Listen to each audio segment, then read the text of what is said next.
Hello, sir. How are you? Hello. Yes, sir. We can hear you. Okay cool. आ गए फिर तो। लवन की आवाज थी। हाँ। हाँ हेलो जी। जी। Sir. What's up. Are you ready? सब वीडियो पे आओ यार, आपके चेहरे देखने कौन कौन है। वाह, अजय, निवेश, यश, माजगांवकर, प्लबन। ओके। गुड। तो चलिए, रेडी हो आप लोग? और सबसे पहले ना आप लोग अपने लिए तालियां यार, जो टाइम पे आता है ना, मैं बहुत खुश होता हूँ उन लोगों को देख के, क्योंकि जरूरी है, टाइम का इम्पोर्टेंस आप लोग समझते हैं। तो यश आज अकेले हो, साथ में है कोई? ये है सब। ओके, अब मैं सबको पहचानने लगा। और निवेश कैसे हो? कहाँ, ऑफिस में बैठे हो अपने? आपका म्यूट है, शायद आवाज नहीं आ रही है। नहीं, अभी भी नहीं सुनाई दिया। मेरी आवाज एकदम लाउड एंड क्लियर है ना? जी। गुड। गुड। तो प्लबन, क्या हाल चाल? बढ़िया सर, बढ़िया। बस वो वीडियो पे थोड़ी देर बाद आ रहा हूँ सर। इसका मतलब अभी उठे हो क्या सो के? नहीं नहीं नहीं नहीं। अच्छा। बहुत बढ़िया है, जिंदगी मस्त है ना एकदम? मस्त तो नहीं है। क्या बताऊं अभी। चलो, हो बट हाँ, जाएगी। काम तो सर लास्ट मंथ हम लोग के यहाँ पे बहुत डाउन गया, क्योंकि वो लोग मानते हैं इसको मल मास बोलते हैं, कोई अच्छा डिसीजन नहीं लेता है, तो ये वाला महीना बहुत ही बुरा गया। Now hope for the best. पूजा आ रहा है सामने। हाँ, पूजा आ रहा है। अब ये जरूरी है, पता है। लाइफ भी माना, मतलब जो हमारी वो जो ग्राफ होता है ना, जो कार्डियोग्राम रहता है, आप उसको देखोगे तो अप एंड डाउन रहते हैं। अगर वो फ्लैट हो जाएगी तो हमारी जिंदगी भी फ्लैट हो जाएगी। तो बेटर है कि कभी ऊपर नीचे, कभी खुशी कभी गम होता रहना चाहिए। और जब भी डाउन आते हैं, इंपॉर्टेंट ये है कि वापस से बाउंस करना है। ठीक है। और जबरदस्त, आपको जब बड़ी छलांग लगानी होती है ना, तो आप कुछ देर पीछे जाते हो, थोड़ा पीछे हटते हो, दौड़ लगाते हो, एंड देन बड़ा आप जंप करते हो। जगह से नहीं, आप बड़ी छलांग मार। अब देखो, बॉलर है, उसको गेंद तो आगे फेंकनी है, लेकिन वो कितना रन अप, फास्टर बॉलर उतना ही पीछे जाता है, दौड़ के आता है, मोमेंटम सेट करता है, फिर करता है ना। तो कभी कभी अगर कम भी हो जाए तो कोई बात जी। नहीं है। समझो, अब थोड़ा सा हमने वापस से और पावर के साथ अब आगे आएंगे। ग्रोथ मेंटेलिटी रखनी है, वो बहुत जरूरी है। तो चलिए, आप लोग अगर तैयार हो तो हम किसी का एक क्वेश्चन ले लें, फिर बीच में ऑटोमेटिक ट्रेनिंग आ जाएगी, और चलने दे साथ साथ में काम, कि जब मैं बोलूं अगर एक आध कोई और बच्चा है जो जुड़ना चाहता है, तब तक आ जाए।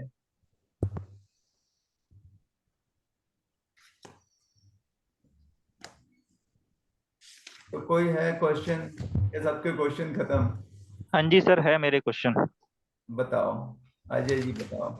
सर, हमारे साथ कुछ ब्रोकर मिलके काम करते हैं, तो हम्म। उनके साथ प्रॉफिट का बंटवारा किस रेशियो में किया जाना चाहिए सर, जिसमें उनको भी लगे कि हाँ, मुझे प्रॉफिट ठीक ठाक हो रहा है और कुछ पैसा मेरे लिए बचे। अच्छा, जैसे थ्रू में काम करते हैं हम उसको बोलते हैं। चलो, मैं हाँ पूरी जी। वो बता देता हूँ कि कैसे दो ब्रोकर मिलके काम करते हैं। हाँ क्योंकि जी सर। अभी एक ये समय जो है ऐसा आ गया है जहां पर आप अकेले सोलो सब कुछ नहीं कर सकते। जी सर। कंपटीशन है, अब हर कंपनी, मतलब सब कुछ मैं ही करूं ऐसा नहीं होता है। तो जी। मिलकर काम करने की जरूरत है, कंपटीशन है ऐसा। और अच्छा हाँ है ना, जी वो सर। भाई भी दो पैसा बनाए, हम भी बनाए, सब अपना जी। अपना business है। तो उसमें ऐसा होता है कि देखिए, जब मैं डायरेक्ट डायरेक्ट करता हूँ तो आपको पता है कि कमीशन, पूरा कमीशन को ही हम बता देते हैं। चलो, एक बार है ना, ये भी एक टॉपिक कवर हो जाएगा। तो कमीशन कितना होता है, कोई बताएगा? 2%। 2%, जो भी कंसिडरेशन अमाउंट होता है। जी। बट उसके अंदर ऐसा है, मतलब अलग अलग स्टेट का हो सकता है, या लोकल एरिया में भी कुछ हो, क्योंकि यहाँ कुछ पहले के फिक्स ऐसे स्टैंडर्ड नहीं है रियल एस्टेट में। इंडिया में तो बड़ा अनऑर्गेनाइज सेक्टर था ये। तो नॉर्मली 2% हम बोलते हैं, लेकिन अगर पूना की अगर मैं बात करूं तो 1 करोड़ के ऊपर अगर ट्रांजेक्शन है, तो 1% रहता है। जी 1 करोड़ से नीचे है तो 2% कमीशन होता है। बट अभी 1% के नीचे, अभी जैसे मैंने सुना है हरियाणा में फिक्स कर दिया है, एज पर रेरा आप 1% से ज्यादा कमीशन नहीं ले सकते। 1% है सर। 1% है, 1% देखो वहां फ्रॉम पर। Seller, 1% from. हाँ तो ऐसे ही है। अगर विदेशों में देखोगे तो 6% होता है, 6 to 8%। मतलब आप कहोगे बहुत ज्यादा है, तो वहां सेलर है जो पैसे देता है, ठीक है, और सेलर पैसे देता है, बाद में 6% मिल गया तो 3% मैं शेयर कर दूंगा जो बायर की तरफ से रिप्रेजेंट कर रहा था एजेंट। तो इस तरह से स्प्लिट होते हैं वहां पर बिल्डर जब भी है इंडिया में बात होती है तो बिल्डर हमेशा 2% या उससे ज्यादा देता है कमीशन। वो हर जगह है मतलब। तो 2% से ज्यादा मिलता है, 2, 3, 6, 8, 10% तक रहता है। पर वहां पर फिर एओपी साइन की जाती है, या मतलब कुछ ऐसे बल्क में कि अगर आप 200 करोड़ का बिजनेस करोगे, अब 200 करोड़ का मतलब वो सेलिंग वैल्यू, मतलब करोड़ करोड़ के 200 फ्लैट बेचना ऐसे होता है, तो आपको हम 6%, 7% ऐसे स्लैब रहते हैं। फर्स्ट बुकिंग पे 2%। होता है आप लोगों के यहाँ भी ऐसा? होता है सर। जी हाँ सर, होता है। सर, ये। इसमें एक क्वेश्चन अराइज हो रहा है कि हाँ जब मान लीजिए अंडर कंस्ट्रक्शन में अगर हम लोग करते हैं, हाँ तो उसमें तो काफी टाइम रहता है, बुकिंग हो गया, तो क्या हाँ। करना चाहिए at the end of registry? मतलब एकदम उसको हैंडओवर से पहले लेना चाहिए, या जब इसका फाइनल हो रहा है, एग्रीमेंट हो रहा है, तब भी कुछ लेना चाहिए? इसको इसका लेके थोड़ा कमीशन कंफ्यूजन आप होता है। जानना चाहते हो ना, तो कमीशन ऐसे होता है, आपने बुकिंग किया, एक टोकन अमाउंट हम देते हैं, ठीक है, उसके विद इन मंथ या 2 महीने में ऐसे उनका एग्रीमेंट हो जाता है, 10% ही एज पर रेरा दे सकते हैं पैसे। ठीक है, तो एक एग्रीमेंट हो गया, बैंक का ईएमआई चालू हो जाता है, फर्स्ट ईएमआई। तो एग्रीमेंट के बाद मतलब कंफर्म हो जाता है कि सौदा है, बुकिंग कैंसिल भी कर सकते हैं, बुकिंग कैंसिलेशन पे कोई चार्ज नहीं लेना चाहिए अगेन रेरा के हिसाब से। अगर वो 60 दिन से ज्यादा है कैंसलेशन का, तब वो कुछ मेरे ख्याल से बहुत लेस अमाउंट है वो ले सकते हैं, उसके हैं कि 15 डेज में कैंसिल किया, 15 डेज तक जीरो है कैंसलेशन का, फिर विद इन वन मंथ किया तो कुछ 2% है, ऐसे मैक्सिमम मतलब 2-3% से ज्यादा नहीं रहता है कैंसलेशन का। तो कोई कैंसलेशन हो सकता है कभी भी, लेकिन ये तो खैर हम आते हैं कि इस पे कब है, तो जब एग्रीमेंट हो जाता है ना, उसके बाद ही बिल्डर से आपको फोन आ जाएगा कि आप इनवॉइस रेज कर दो, आप बिल रेज कर देते हो, और विद इन मंथ आपको पेमेंट हो जाता है। तो आप मान के चलो कि एग्रीमेंट से 2 महीने के अंदर हो जाता है बस, या जिस दिन बुकिंग किया वहां से 3 महीने में हो जाता है, एक ऑन एन एवरेज। कोई कोई बिल्डर फिर बहुत डिले करते हैं, 6 महीने 1 साल भी पेमेंट नहीं देते, घुमाते हैं वो, तो फिर उसके बारे में तो क्या ही बोले। अपने को काम करना रहता है तो ठीक है, पैसा मिल जाए उतनी श्योरिटी कंफर्म करनी रहती है, तो कभी कभी डिले करते हैं, बट जो प्रैक्टिस है वो यही होती है, जो स्टैंडर्ड के हैं, जैसे गोदरेज है, शाहपुर जी पालन जी है। एग्रीमेंट हो गया, आपको कह देते हैं कि आप इनवॉइस रेज कर दो, जब आप इनवॉइस करते हो विद इन मंथ आपको पेमेंट आ जाता है। तो पोजीशन तो 2-3 साल बाद है, क्योंकि आपने कब किया है, ये प्री लॉन्च में बुक कर दिया है, तो 4 साल 5 साल तक पोजीशन का वो रहता है। तो हमें जो पैसा है हमारी बुकिंग, जिस दिन डेट ऑफ एग्रीमेंट रजिस्ट्रेशन हो जाएगा बंदे का, उसके 1 महीने में ही वो बिल रेज करके पेमेंट लेना होता है। तो ये एक था, और दूसरा सवाल जो था कि ब्रोकर के साथ मिलकर काम कर सकते, जब मैं अकेला कर रहा हूं तो मेरे समझ में आ गया 2% है, बट एक 1% मान के चलो। रेंटल में क्या होता है, किसी को पता है रेंटल में कितना कमीशन दिया जाता है?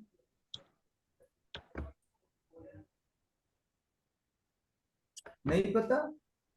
नहीं पता सर। वही। तो रेंटल में ऐसा होता है कि वैसे तो 45 डेज का लिया जाता है टेनेंट से, टेनेंट से पर 1 मंथ का ही 15 डेज। नॉर्मली मिलता है। जी। ठीक है, और ओनर से आजकल बड़ा कम हो गया, पहले ओनर से भी लिया जाता था, बट अब नहीं लिया जाता ओनर से। जहां अब ये डिपेंड डिपेंड करता है कि मान लो कमर्शियल प्रॉपर्टी है तो ओनर ज्यादा देता है, रेजिडेंशियल में टेनेंट से लिया जाता है। कमर्शियल प्रॉपर्टी जल्दी लीज आउट नहीं होती है, तो ओनर भी 1 महीने का देता है, और जो कंपनी है जो कमर्शियल प्रॉपर्टी लेती है वो भी 1 महीने का देती है। यहाँ तक जो अग्रेसिवली कर रहे हैं, तो जो कंपनी ले रही है उसको फ्री में सर्विस देते हैं, केवल ओनर से लेते हैं, क्योंकि ओनर का प्रॉपर्टी बैठा हुआ है, 1-2 लाख का रेंटल रहता है, वो खराब हो रहा है, तो ओनर बहुत ज्यादा देते हैं। पर रेजिडेंशियल में ऐसा है कि खाली टेनेंट से अभी हम लोग ले रहे हैं, तो 1 महीना तो मिलता ही है। पर अगर स्टूडेंट है या मेरे पास ही प्रॉपर्टी है, सामने वाले को गरज है, तो 45 डेज का भी ले लेते हैं। पर 30 डेज तो मिनिमम लिया जाता है रेंटल। मतलब क्या हुआ कि किसी प्रॉपर्टी का किराया, मतलब मुझे अगर घर देना है, 25,000 रेंट है, तो ब्रोकरेज कितना मिलेगा?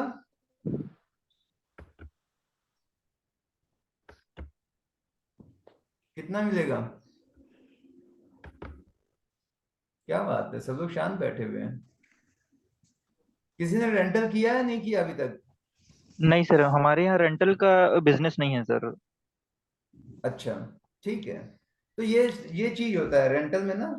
और अब आप मौके के हिसाब से काम करो, फिर जहां मिल जाए वहां ले लिया, नहीं तो कोई बात नहीं। अब थ्रू में काम कैसे होगा? मान लो किसी ब्रोकर से काम करना है, तो ब्रोकर से जब काम करते हैं तो दो तरीके होते हैं। एक तो शुरू में डिसाइड हो जाए, मान लो आपके पास घर है, मुस्कान जी के पास घर है, और मेरे पास कस्टमर है उसका।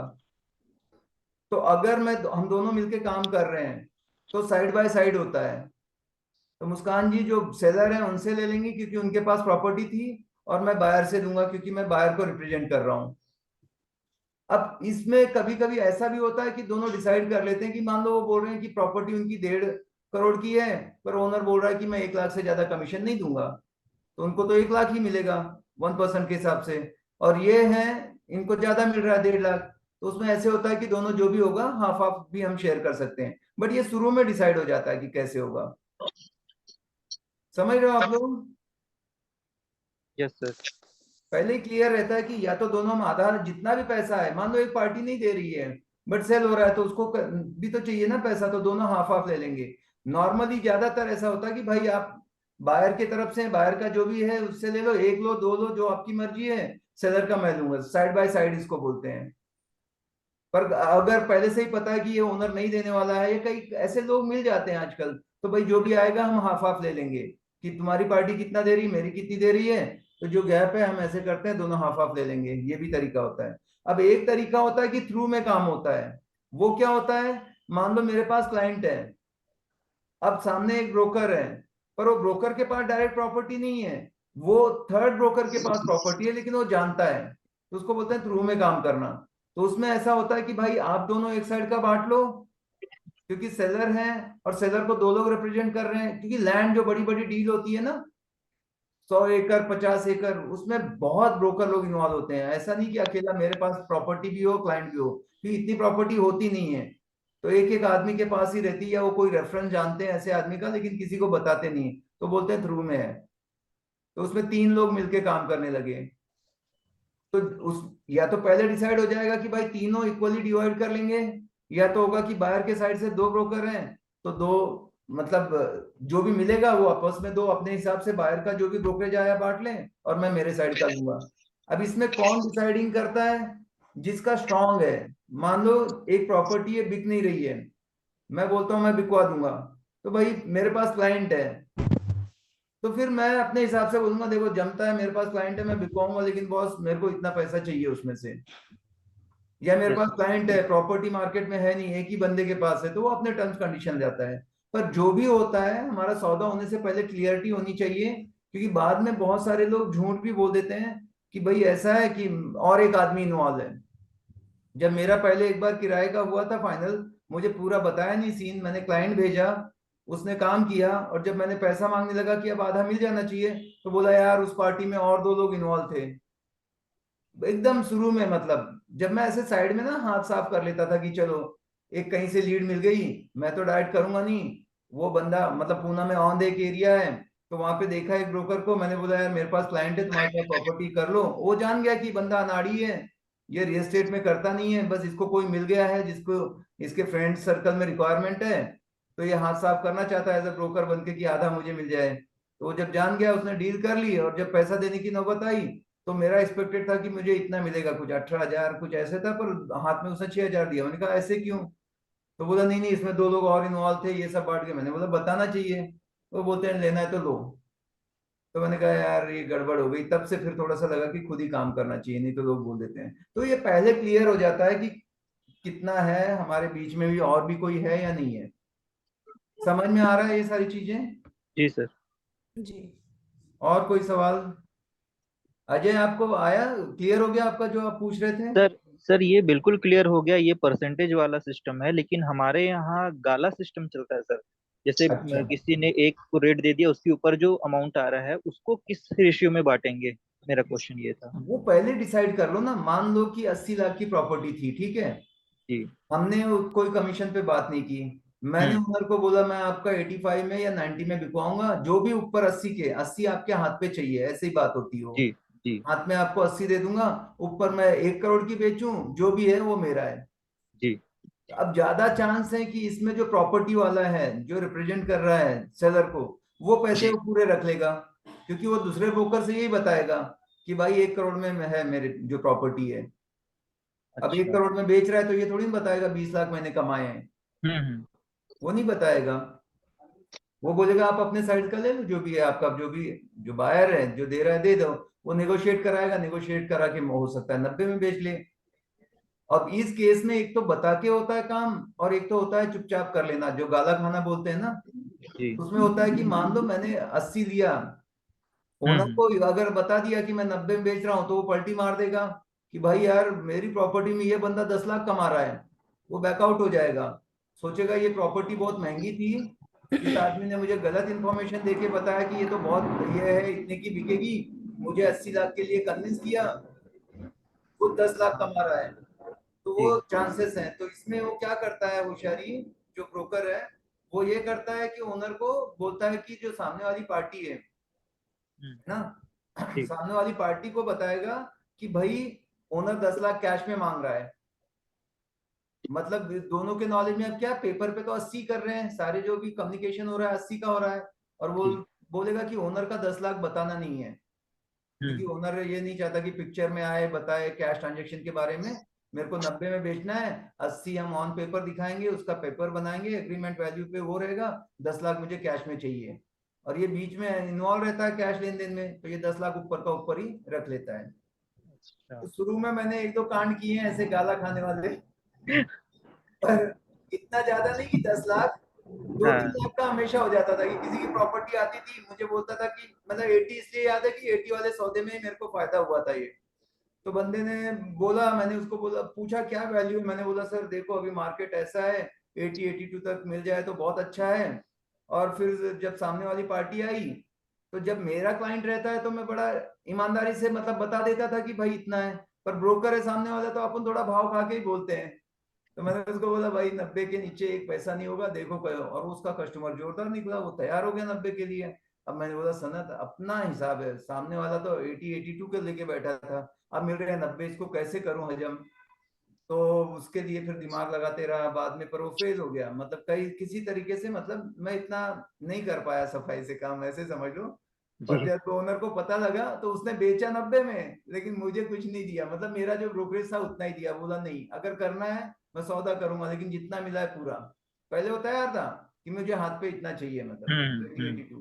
पर वो पेपर में कहीं ना वो कैश की बात बना नहीं पाया उतना अच्छे से मैं, और थोड़ा सस्पिशियस हो गया। तो मैंने कहा कि पूरा कुछ गड़बड़ हो, नाम खराब हो, उससे अच्छा सब हकीकत बता दी जाए कि सर एक अचानक मिल गया, अब देखो मैं आपको 10 लाख ज्यादा दे रहा हूँ, 5 लाख मेरे को दे दो। ऐसा ही हम बोलते हैं ना, सर आप तो जी। बेच रहे थे 80 में, मैं आपको 90 दिला रहा हूँ, इतना फायदा करके दिया, मेरा भी सोचो।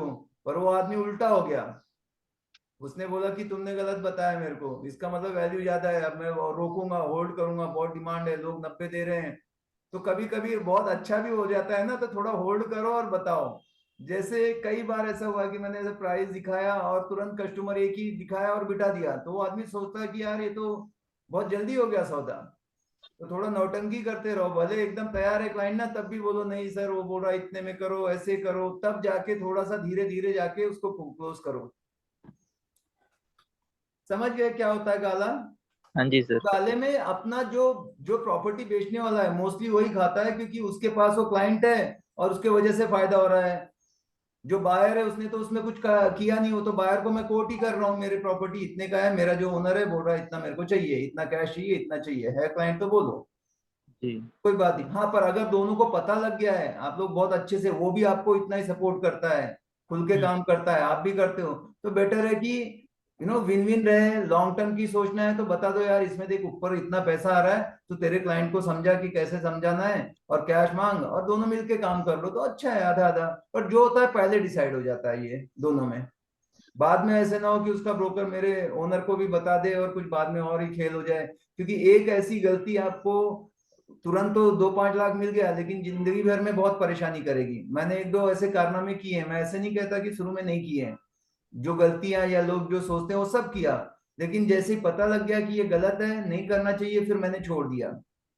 क्योंकि उससे फिर मार्केट में नाम खराब हो जाता है कि ये बंदा क्या करता है, गाला खाता है। ऐसे कुछ ब्रोकर थे, आज वो बिजनेस में नहीं है। तो जी थोड़ा थोड़ा खाओ, लॉन्ग टर्म की सोचो, वो ज्यादा है। वो सोने की मुर्गी वाला जो है ना, अंडा और सोने की मुर्गी स्टोरी पता है क्या? जी जी पता है सर। हाँ, तो वो सोचता है ये रोज एक एक अंडे देती है, क्यों ना इसको पूरा पेट फाड़ के कर दूं। तो वो मुर्गी भी मर गई बेचारी, और अंडा भी उसका आना बंद हो गया। तो ऐसे सोचो कि अपने को लॉन्ग टर्म काम करना है, सब चीज ईमानदारी से बताएं। हाँ, अगर ओनर ने खुद होके परमिशन दे रखी है कि सनद इतना चाहिए, ऊपर तुम्हारा है, हम्म। तो फिर ठीक है ना, बोलो ठीक है सर, पर कमिटमेंट ले लिया और फिर काम कर सकते हो वैसे। जी तो जो जमीन वमीन में है आजकल, जो बड़े बड़े ब्रोकर लोग हैं, वो कभी भी कमीशन पे काम नहीं करते।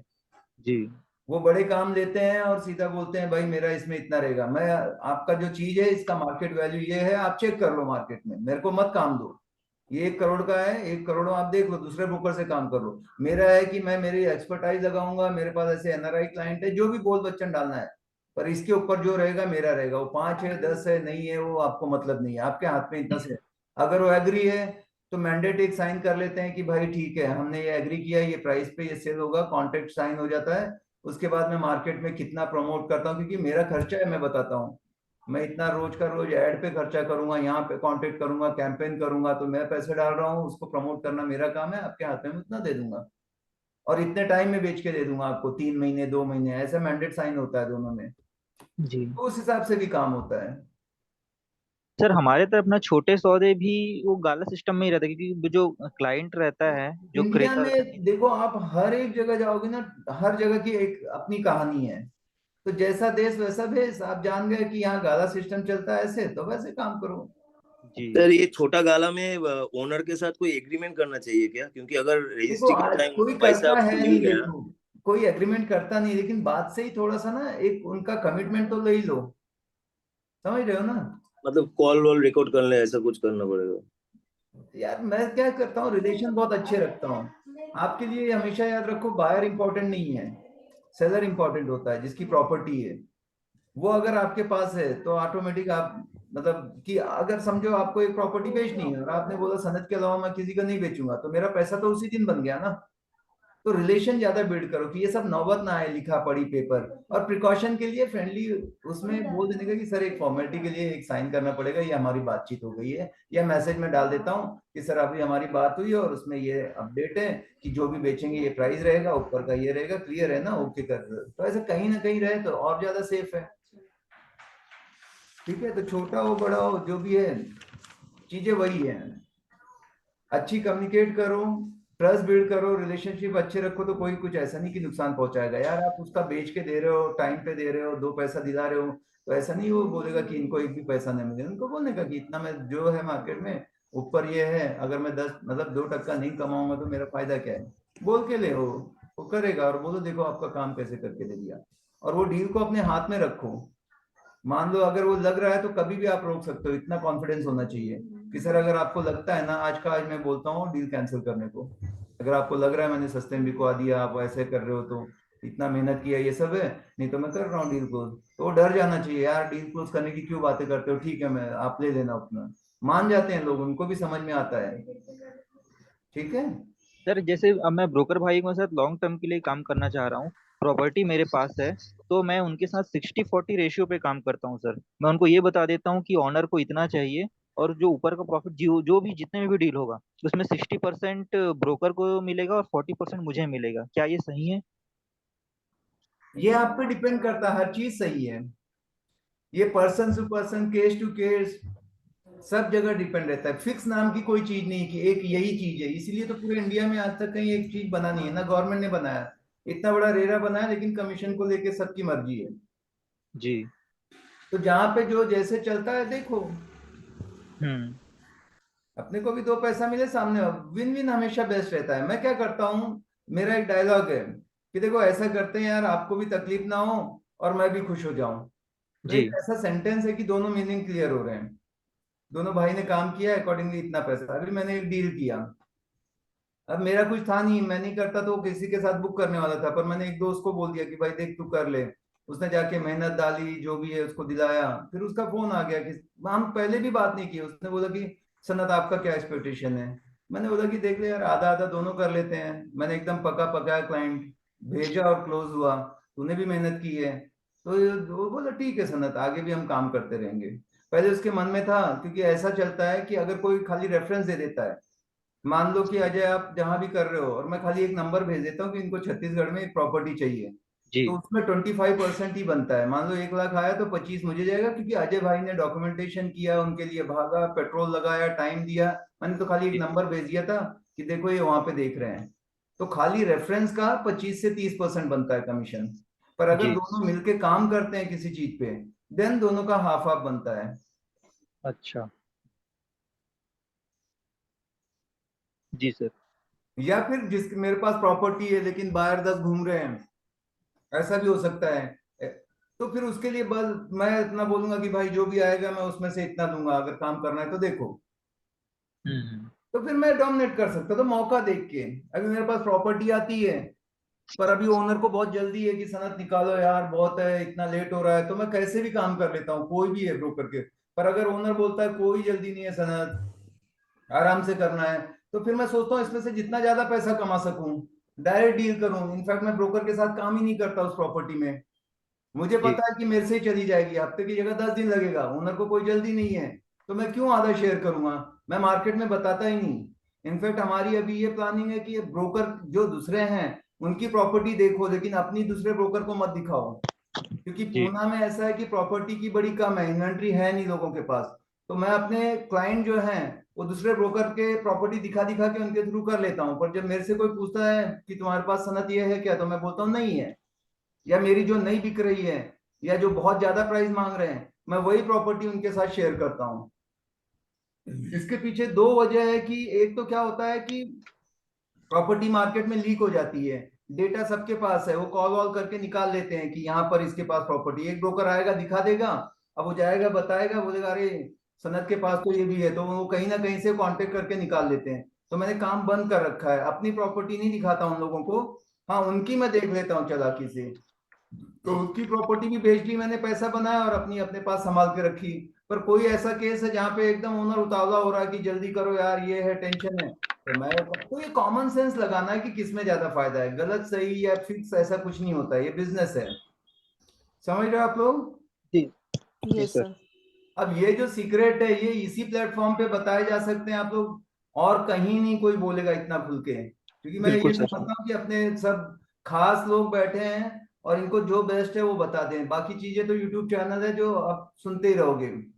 आप लोगों को और एक गुड न्यूज देता हूँ कि बहुत जल्दी ये पूरा रियल एस्टेट ट्रेनिंग से जो है इस सेगमेंट में ही मैं उतर रहा हूँ। और बहुत जल्दी एक ऐप आ जाएगा जो आप अपने मोबाइल पे, एंड्रॉयड या आईओएस या वेब पे डाउनलोड कर लोगे। उसमें कोर्सेस होंगे, बकायदा सर्टिफिकेशन होगा, और वो एकदम डिजाइन किए गए होंगे अलग से। कोई प्रो है, कोई बिगिनर है, किसी को ये एक्सपेक्टेशन है, किसी को स्पेशली कॉलिंग में दिक्कत आ रही है, तो उसके अलग अलग डिफाइंड कोर्सेज होंगे कि जो कि बहुत ही कम प्राइसेस पे होंगे। ऑटोमेटिक सब कुछ होगा। आप जाओगे ऐप से, वो कोर्स को सिलेक्ट करोगे, उसका पेमेंट करोगे, और सीक्वेंस वाइज, तरतीब वाइज की फर्स्ट स्टेप ये है, सेकंड ये है, थर्ड ये है, ऐसे करो। तो वो भी मैं लॉन्च कर रहा हूँ, क्योंकि ये जो बताना है, 10 लोगों से बात करना है, ये उतना ज्यादा फायदा नहीं हो रहा है।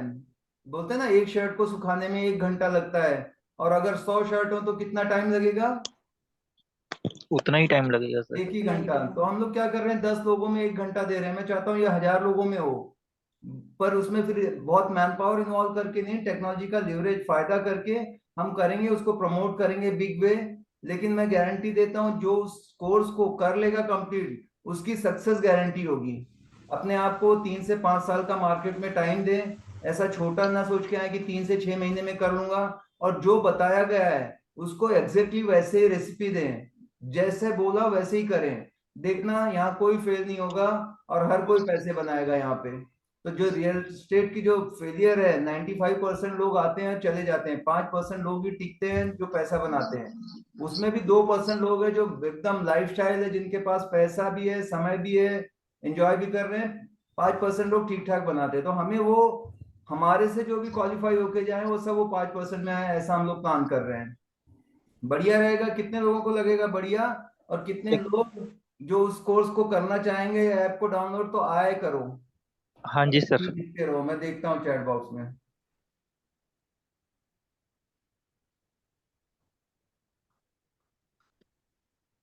तब तक अगला क्वेश्चन के लिए तैयार हो जाओ।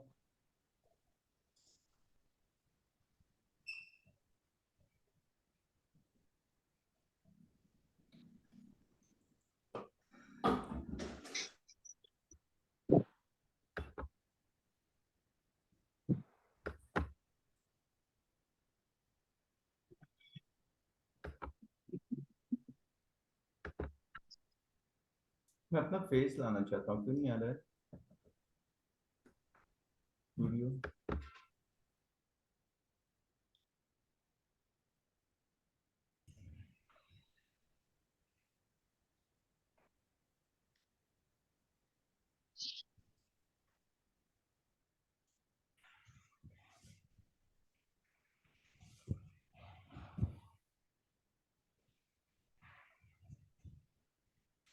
हाँ सॉरी। चलिए, तो बस अभी और बताओ, तो बस उसी पे काम भी चालू था। तो ये गुड न्यूज़ है, बहुत जल्दी हम हो सकता है अगले महीने से लॉन्च कर इसको, क्योंकि डिमांड बहुत ज्यादा है। जी और अच्छी बात है कि लोग अगर इसको ढंग से, क्या होता है, किसी डॉक्टर को डॉक्टर बनना है तो वो अपनी जिंदगी के कई साल देता है, इंजीनियर कई साल देता है, कहीं प्यून भी चाहिए तो वहाँ ग्रेजुएट मांगते हैं, मतलब बहुत सब जगह है। पर यहाँ पे कोई फॉर्मल एजुकेशन है ही नहीं अपने इंडिया में। बाहर कंट्री में आप प्रॉपर एमबीए कर सकते हो। तो यहाँ पे जो प्रॉपर ट्रेनिंग लेके आएगा तो सक्सेस के चांसेस ज्यादा होंगे। और वो ट्रेनिंग एकदम ऐसी होगी ना कि लाजवाब होगी, उसको एकदम फुर्सत से टाइम देके बनाया जाएगा। हाँ जी, एक क्वेश्चन और तब तक, या मैं कुछ बेसिक्स बता दूं अपने तरफ से कि ये करना आपके एक्सपीरियंस से। Can you please recommend books on sales communication and real estate? बहुत अच्छा क्वेश्चन है निवेश भाई, बहुत ही बढ़िया क्वेश्चन है। ये क्वेश्चन को चाय बना ले अपनी। तो बुक्स, मैं हमेशा कहता हूँ कि मेरा कुछ कलर स्क्रीन का अलग हो गया है क्या, मुझे ऐसा लग रहा है। हो गया सही है दिख सर। रहा है आप लोगों को? ब्लूज से ब्लूज में दिख रहे हैं, बहुत अच्छा लग ब्लूज रहा है। क्यों हो गया है पता नहीं, होस्ट कुछ कर रहे हैं या मुझसे हो रहा है? स्क्रीन को नहीं कुछ, सही है, कोई दिक्कत नहीं। तब भी ब्लू वाला जो फैक्टर है वो जा नहीं रहा है। चलो कोई बात नहीं यार। तो खैर, मजा आना चाहिए ऐसे ही, देखो। अभी अभी एक चीज और बताओ, मैं एक बार सोचता हूँ दाढ़ी रखूं, एक बार सोचता हूँ निकाल दूं, आप लोग क्या बोलते हो? दाढ़ी रखिए सर। रखी हूँ, रखूं? थोड़ा हाँ ट्रिम्ड जी। रखिए सर, आप पे बहुत अच्छा लगता अच्छा। है ट्रिम्ड करके। और अभी ड्रेस में भी अभी ब्रांडिंग करनी है अपने को यार, और मैं कभी कभी कंफ्यूज रहता हूँ, बड़े फॉर्मल में रहूं, पर मुझे सबसे अच्छा ड्रेस सर कोड सर ये होता है सर, थोड़ा जब बाल से थोड़ा प्लांट करवा लीजिए ना। थोड़ा कम बाहर लग से। रहा है। थोड़ा प्लांट करवा लीजिए। आजकल तो कितना अच्छा वो हेयर प्लांटिंग होता है ना। हेयर ट्रांसप्लांट होता है सर। हाँ हाँ हाँ, अच्छा। थोड़ा प्लांट करवा लीजिए, बहुत ही बढ़िया लगेगा फिर। अरे वो बहुत पेनफुल प्रोसीजर होता है वो, अरे नहीं, कोई पेन नहीं। पूरा नहीं वो ठीक है सर। ग्राफ्टिंग करते हैं यार, मैंने सर देखा है सर इसके आप लिए। जैसे हो वैसे अच्छे हो। कोई अरे जरूरत जैसे हो नहीं है। वैसे वैसे ही ठीक है सर। रहिए। कोई आप जरूरत जैसे हो नहीं है वैसे ही सर। अच्छे हैं। जैसे हो वैसे ठीक है। आप अच्छा, थोड़े घंटे मतलब आधा पौन घंटे घंटे कैसे लगे आने में। विग ही लगा लेता हूँ ऐसे बड़े बड़े, ऐसे चोटी सर बाल आप वाले मैं करो। फैशन अरे में। वो सब नहीं सर। ठीक है सर, आप ऐसे ही ठीक लगते हो। हाँ ऐसे ही ओके, बढ़िया है सर। ऐसे ही बढ़िया है। चलिए, ये मैं ज्यादा इसको फोन करके वेटिंग में मैटर था, नहीं उसने फोन करता, उठाया। बट सोचता हूँ एक्सपेरिमेंट करते रहने चाहिए इंसान को, क्योंकि फौजी को तो एकदम आदत रहती है कि क्लीन शेव फोन और एकदम ऐसे। बट सोचता हूँ अभी थोड़ा सा कोई डिफरेंट है ना, ट्राई करते आपके और ये आपने जो फोन किया था क्या पहले। रहते, किसी की आवाज आ रही है। अभी आप ट्रेनर है, ट्रेनर के हिसाब से सोचिए सर। ट्रेनर के हिसाब से सोचे, अब मेरी सोच में ट्रेनर बड़े टाइप। इनफैक्ट मैं अपना एक सेपरेट कुछ तो भी ऐसा, मतलब कुर्ता पहनने का शौक अब चढ़ा हुआ है मुझे, कि मैं अपना एक पहचान अलग कैसे बनाऊं इतनी भीड़ में। तो मतलब एक ऐसी स्टोरी थी कि अगर आपको कुछ तो भी डिफरेंट ऐसे आना है, ऑफिस में काम करते जाते हो, बॉस के नजर में आओ, तो ना एक टोपी लगा के आनी चालू करो। जैसे 20 लोगों का ऑफिस है तो एकदम से पहचान अलग हो जाती है। और क्या है, जैसे सब 7 बजे भागने लगते हैं तो आप खाली 7:30 7:15 तक रुको, 10-15 मिनट, आप देखना टॉप पे हो जाओगे, उसकी पहली पसंद हो जाओगे। भले दिन भर कुछ नहीं किया, पर सब लोग 6:30 बजे से घड़ी देख रहे हैं, जाना है ये है, और तुम 7 बजे भी ऐसे बैठ जाओ काम करने। मैंने वही अपना फंडा अपनाया। मैं परचेस में था एक कंपनी में, तो दिन भर कुछ नहीं करता था, पर जब हेलो शाम हो जाती थी ना, सब सर जाने 8 किलोमीटर के काम तो किया काम। और बॉस तो वही होता है हाँ ना, सबसे लास्ट जाएगा, ऑफिस का आदमी और बॉस है, उसको तो बिजनेस है, उसके लिए क्या टाइम। और वो रोज देखेगा यार सनत, और ये बैठा रहता है टोपी डॉक्यूमेंट लगा के। कोई कोई बोल रहा है, पता नहीं, शायद। प्लीज म्यूट कर दोगे क्या? ऑर्डर नहीं ऑर्डर होस्ट प्लीज म्यूट कर दो सभी को। राज जगताप साहब आ गए हैं, अभी थोड़ा सा हम सुनेंगे उनसे। मेरे बहुत अच्छे दोस्त, ज्ञान का भंडार, कम बोलते हैं, काम का बोलते हैं। राज जगताप साहब कैसे हो? सर एकदम बुक्स बता रहे थे सर आप। पता नहीं ये बहुत लोग ऑन है या क्या हो रहा है सर? या राज साहब अभी नहीं है कंडीशन में बात करने के? सनत सर बुक्स बता रहे नहीं थे नहीं, आप। मैं बात एक बात बुक्स बुक्स बता देता हूँ। ओके। मेरे मेरे मैं ड्राइविंग कर रहा हूँ, यहाँ से आवाज कटते कटते आएगी, आज नहीं कर पाऊंगा कुछ। कोई बात नहीं, आप ड्राइविंग करते करते ड्राइविंग पे ध्यान दो, आप सुनते रहो। हम लोग तो क्या है, आराम से मैं गप्पे शप्पे भी मार लेता हूँ, नॉलेज की भी बातें हो जाती हैं। बुक्स बहुत इंपॉर्टेंट। आज सनत ठाकुर जो भी है, पूरी क्रेडिट जाती है मेरे मेंटर को, उसके बाद बुक्स को और वीडियोस को। मैं बहुत ही आम आदमी था, शाय, इंट्रोवर्ट, मुझे बात करना लोगों से पसंद नहीं है। कोई मेहमान आ जाए तो बड़े मुश्किल से ऐसे धक्के मारते थे तो नमस्ते करना आता था। बिल्कुल मतलब आज का सनत और पहले का देखते तो कोई बोलता ही नहीं था कि ये कभी कुछ कर पाएगा। और अपनी जिंदगी से पका हुआ, कोई है ना एक्साइटमेंट नहीं है लाइफ में, बस कट रही है, मतलब जी नहीं रहा था, जिंदगी काट रहा था। बट ये 3 चीजों ने इतना चेंज कर दिया, इतना चेंज कर दिया कि आज मैं जहां बोलो उससे बात करूं। अगर वो जो बिडेन आए थे या नरेंद्र मोदी साहब का फोन आ जाए तो आराम से हेलो यस मिस्टर मोदी, अभी क्या है G20 के बाद। मतलब इतना घाग हो गया हूं कि कभी भी कहीं भी किससे भी कोई भी लैंग्वेज में आराम से बात करता हूं। कुछ रियल एस्टेट का भी इसमें बहुत बड़ा योगदान रहा है, क्योंकि मैं समझता हूं कि कोई बंदा अगर रियल एस्टेट में 1 साल 2 साल कर ले तो जो जिंदगी उसको 10 से या 20 साल में सिखाती है, वो 2 साल में यहाँ सीख जाएगा कि लोग बोलते क्या है, सोचते क्या है, करते क्या है, रिजेक्शन कितने आते हैं। थोड़ा मुश्किल काम है। और आप देखना जो रियल एस्टेट में ना, वो कभी भी जल्दी सुसाइड वगैरह नहीं करेगा बंदा, क्योंकि वो इतना रिजेक्शन रिजेक्शन झेल के ना, कुछ फर्क ही नहीं पड़ता, उसकी स्किन बहुत मोटी हो चुकी है, वो बिंदास रहता है, कितने भी चैलेंजेस आ जाए कोई फर्क नहीं। उसके लिए वो कॉमन हो जाता है सर। कॉमन है, कोई फर्क नहीं। ये होते होते रुक गया, 2 लाख आना था 1 लाख हो गया, उसने ब्रोकरेज, रोज ही तो यही झमेला है, तो अब यूज टू हो डेली गए हिसाब हैं। बना के ये एक डेली बहुत अच्छी बात है। वैसे जो भी सेल्स प्रोफेशन में, उनको हार्ट अटैक नहीं आते ऐसा बोलते हैं, बिकॉज वो लोग बिंदास हो चुके होते हैं तो मैं हमेशा कहता हूँ, मतलब बेटा है, जैसे भले आईटी में जाए या कोई जाए, पर सेल्स में आके ना थोड़े दिन रगड़ा खा ले बंदा। दुनियादारी इससे अच्छा कोई नहीं सिखा सकता भाई। तो हम लोग लकी हैं, पैसा तो है ही, पर आप ऐसे इंसान बन जाते हो कि दुनिया के कई, मतलब मेरे को आज जंगल में जाके छोड़ दे अमेजोन के, मैं वापस से कपड़े वपड़े, कार घर बंगला सब बना लूंगा 6 महीने के अंदर। क्योंकि मेरा दिमाग जो है ना, वो अब वो खोपड़ी और कोई भी वर्ल्ड के कोने में छोड़ दो, सक्सेसफुल होके ही लौटूंगा। तो वो पूरा जो सॉफ्टवेयर है ना, वो बहुत अलग टाइप का बन चुका है, उसके अंदर एक ऐसा परमानेंट एंटीवायरस गया है कि कुछ फर्क ही नहीं पड़ना है।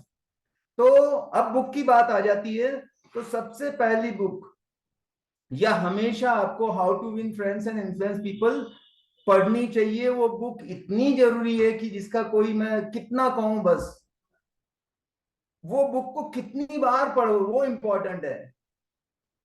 तो कितने लोगों ने यहाँ पे पढ़ा है डेल कार्नेगी की how to win friends and influence people? मैंने आधा पढ़ लिया है सर। कौन, अजय? और कोई हाँ जी और सर। बाकी लोग 12 लोग? इतनी ये बार सर पढ़ा है। पूरा पढ़ा है सर, बहुत बार पढ़ा है सर। किसने पूरा पढ़ा? निवेश सर, निवेश। बहुत बार पढ़ा, मतलब पूरा पढ़ा कोई बहुत बार। बताएगा उसमें से एक पॉइंट बताओ जिसने पढ़ा है कि क्या सीखा आपने उस बुक से? सर बहुत पॉइंट्स है। जैसे क्रिटिसिज्म पे सुना है, किसी को भी क्रिटिसिज्म अच्छा नहीं लगता। जैसे एक और चीज सीखी है कि लोगों को इम्पोर्टेंस, फीलिंग ऑफ इम्पोर्टेंस बहुत ज्यादा इम्पोर्टेंट लगती है, कि उनको कुछ इम्पोर्टेंस दो, कुछ भी उनसे काम करवा सकते हो उससे। और अगर किसी से कुछ काम करना है, कम्युनिकेट करना है, always talk in terms of what they want, not what we want. मतलब विन विन सिचुएशन जो आप कहते हैं, उनका क्या बेनिफिट है वो जानना चाहते हैं। एक ये है कि कभी भी आर्ग्यूमेंट को अवॉइड करो, कि कोई भी, अगर अगर आप आर्ग्यूमेंट जीत भी गए ना, तब भी आप आर्ग्यूमेंट हारते ही हो, क्योंकि सामने वाला की ईगो हर्ट हो जाती है। और बहुत सारे पॉइंट्स है सर, कि लोगों को एप्रिसिएशन बहुत अच्छा लगता है। ऐसे से ये कुछ 4 पॉइंट्स बताए। तालियां भाई इनके लिए, वाह। ये जो बोला है चीजें ना, वाकई बहुत जोरदार थी। पर और भी, यस, और कोई कुछ शेयर करना चाहेगा? सर इसको मैं ऑडियो के फॉर्म में सुनता हूँ, चलेगा ना? देखिए, अभी जमाना आ गया है, बुक्स को रिप्लेस कर रही हैं जो ऑडियबल है। पीवीआर को रिप्लेस कर दिया नेटफ्लिक्स ने, कैमरा को मोबाइल ने कर दिया है, तो चीजें तो बदल रही है। पर मैं जो हूँ पुराने टाइम से ज्यादा मेरा प्रेफर करता हूँ कि मुझे बुक्स पढ़ना और उसको हाईलाइट करना मुझे बहुत पसंद है। अब वो मेरी आदत बन गई है। बट बहुत इजी है कि आप बुक, पर इजी से ना वो दिमाग में परमानेंट बैठना चाहिए। ये इंपॉर्टेंट नहीं है कि मैंने वहां 100 बुक पढ़ी है। भाई एक पढ़ी है, पर वो आपके ब्लड में आ गई है क्या? आप उसके हर पेज को जीते हो क्या? अप्लाई कितना करते हो, वो मैटर है। आता मतलब पढ़ने को तो यार, ऑडियो बुक 2 रात में, हर रात में 2 खत्म हो जाती है मेरी भी, मैंने भी पढ़ी है। अच्छा है, बता, ऐसा भी नहीं कि पॉइंट कम है, पर जो मेहनत कर करके आप पढ़ते हो, आंखों को तकलीफ दे के, जग के और ध्यान से ना, अलर्ट होके, और जो अच्छा लगता है अंडरलाइन करते हो, वो आपके अनकॉन्शियस में ज्यादा जाती है, ऐसा मेरा मानना है। बट आप कुछ भी करो यार, पढ़ो सही।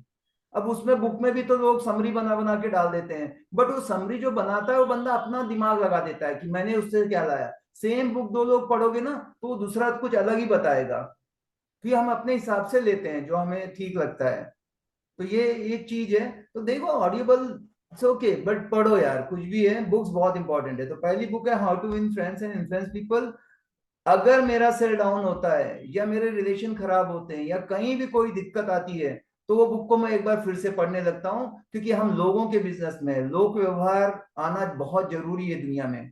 ठीक है, सोशल एनिमल है, और वो किताब बार बार हमें करेक्ट करती है। मैं बाय डिफॉल्ट फौजी होने के नाते, मेरी लैंग्वेज तो ऑर्डर वाली थी, मैं डोमिनेट करता था, मेरे अंदर अग्रेशन है, गुस्सा मेरी ऐसे है कि बस नाक पे रखा रहता था। आप लोगों को लगता होगा ये तो आते हैं ऐसे ऐसे बोलते हैं, बट मेरे जो नजदीकी लोग हैं वो बोलते हैं कि भाई ये बंदा अगर सटक गया तो झेलना मुश्किल है। मतलब कैसे, मतलब ठंडा कैसे होता है ये आदमी, लगेगा कि क्या ही कर डालेगा। बट वो सारी चीजों पे काफी हद तक मैंने काबू पाया है, और डेल कार्नेगी को काफी क्रेडिट जाता है। अभी भी ऐसे नहीं कि मैं सब सीख गया है, वो मरते दम तो वो किताब को पढ़ना ही पड़ेगा मुझे। और मैंने जितनी भी ज्यादा, मतलब कोई बुक अगर गिफ्ट की है, तो सबसे ज्यादा how to win friends and influence people. हर किसी को मैं चाहता हूँ कि उसे पढ़े। या हमारा जो एजुकेशन सिस्टम है, जो हमारे करिकुलम है, उसके अंदर उसको ऐड कर ली जाए कि ये मस्ट है किसी के लिए। क्योंकि टेक्निकली आप अच्छे बन जाओ, अच्छे डॉक्टर बन जाओ। 10 डॉक्टर है एमबीबीएस करते हैं, सबने वही डिग्रियां ली है, बट पैसे कौन बनाता है? कोई बता सकता है कि पैसे कौन सक्सेसफुल कौन रहता है? जो टेक्नोलॉजी के साथ कम्युनिकेशन स्किल्स को ब्लेंड करके चले। हर फील्ड का वही है, चाहे वो लॉ हो चाहे आईटी हो, जो कम्युनिकेट अच्छा कर लेता है। एक डॉक्टर है, वो आएगा, देखते ही जान जाएगा ये बुखार है, ये टेबलेट लो जाओ। एक है, आइए बैठिए, कैसे हो सनत साहब, क्या हुआ, अरे कुछ नहीं चलता, क्या खा लिया था, ऐसे थोड़ा सा पीपल स्किल। अच्छा, आ करो, आंखें दिखाओ, सब उसको मालूम है। ये वायरल है, एक एंटीबायोटिक देना है, एक पेन किलर देना है, एक पैरासीटामोल, सब। पर वो अच्छा ऐसा एक्टिंग करेगा, मेरे को बड़ा अच्छा लगेगा। ये डॉक्टर साहब हैं जो सही इलाज करते हैं, इनको सब पता है, ये समझते हैं दर्द। जबकि वो बंदा भी जानता है। आप जाके देखो मेडिकल पे, वही दवाई रखी रहती काउंटर पे, इतना बड़ा मेडिकल स्टोर में, और उसके हाथ के नीचे रखी रहती कि ये बाजू वाला डॉक्टर ये लिखने वाला है। तो पर वो बोलता अच्छा है, मतलब। तो वो इंपॉर्टेंट है, कम्युनिकेशन स्किल। तो काम तो सभी कर लेते हैं यार। रियल एस्टेट क्या है, बहुत हाईटेक है क्या, रॉकेट साइंस है क्या? बट कौन कम्युनिकेशन स्किल में मास्टर है, कौन मीठा बोलता है, कौन तारीफ करता है, कौन आर्ग्यूमेंट नहीं करता है, फाइनली वो जीतता है, वो बहुत इंपॉर्टेंट है। तो हमें वो बुक सबसे पहली आती है। बट सेकेंड जो चीज है मुझे जो बहुत अच्छी लगती है, अगर बताऊं तो मैजिक ऑफ थिंकिंग भी एक बुक है, क्योंकि सारा जो फर्क पड़ता, मैं क्यों किसी से चापलूसी करूंगा, ऐसे लगता है कि यार पसंद नहीं फिर भी क्यों झेलूं, मैं सच हूं ना तो मैं बोल दूंगा, मैं सॉरी क्यों बोलूं, गलती ऐसे कई बार आते हैं। पर जब आपके ड्रीम बड़े रहेंगे ना तो आप चेंज करोगे।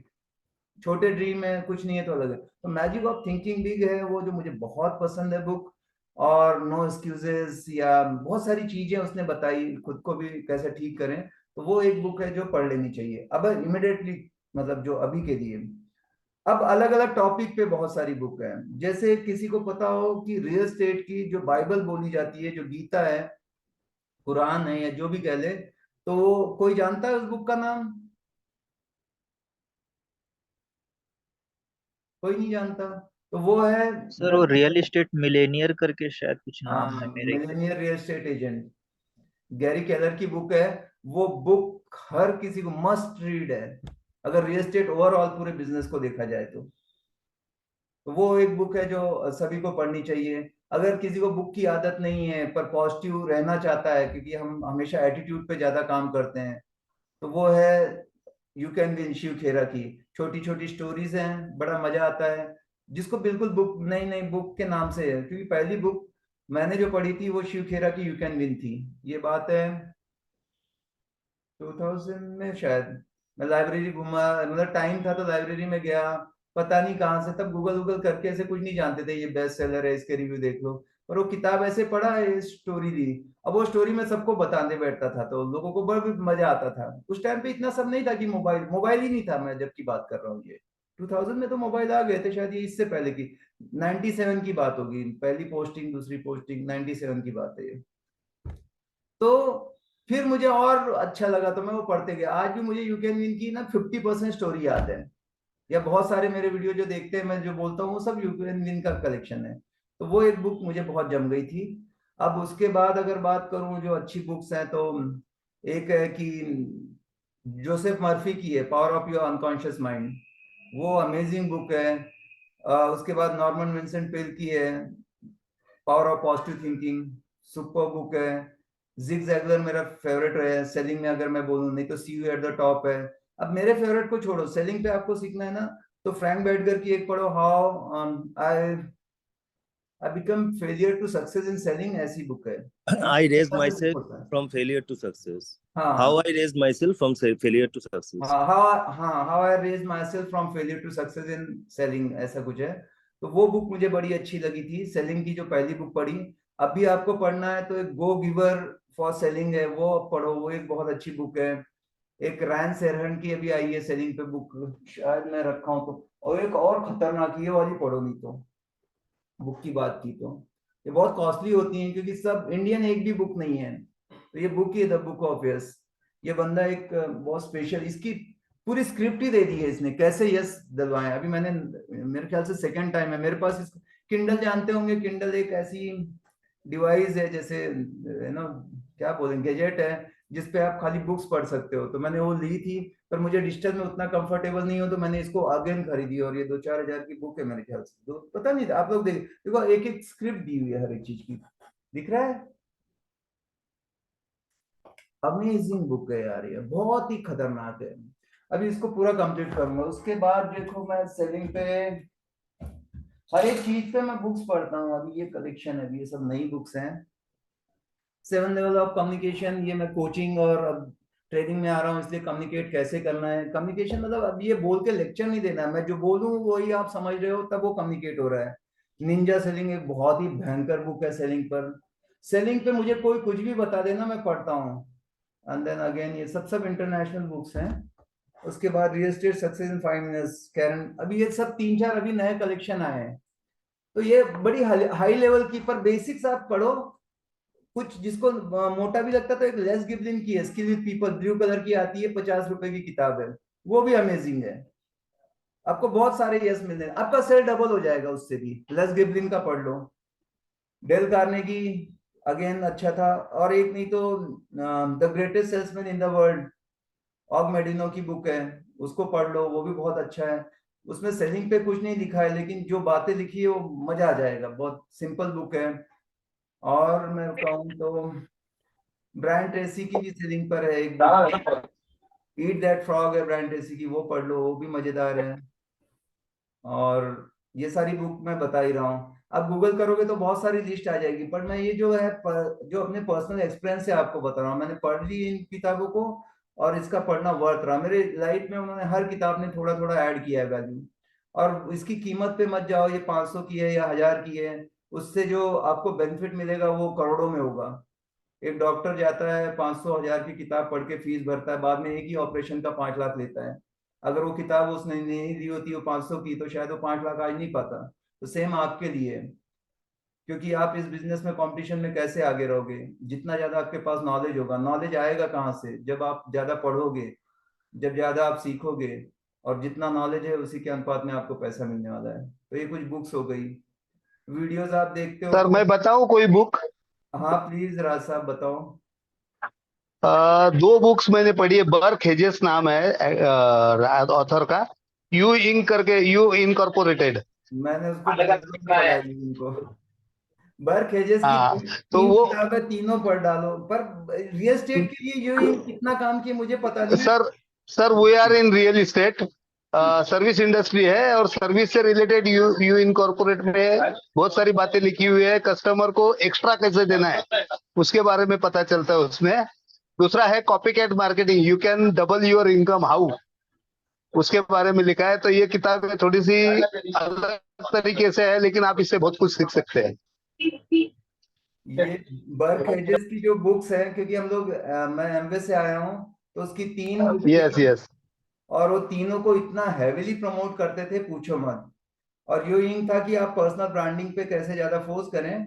बट अगेन ये भी अच्छी किताबें हैं, बट पहले फोकस करो कि जो बेसिक्स बताई है ना, आपका 2 चीज, एक टेक्निक पे थोड़ा सा पढ़ना चाहिए जैसे सेलिंग की बुक हो गई, और एक एटीट्यूड पे पढ़ना चाहिए, पॉजिटिव कैसे रहते हैं। और ये जो बेस्ट सेलर, अरे सबसे मेन और बाप बुक है वो भूल गया, think and grow rich, Napoleon Hill. World के सारे रईस आदमी ने वो किताबें पढ़ी होगी।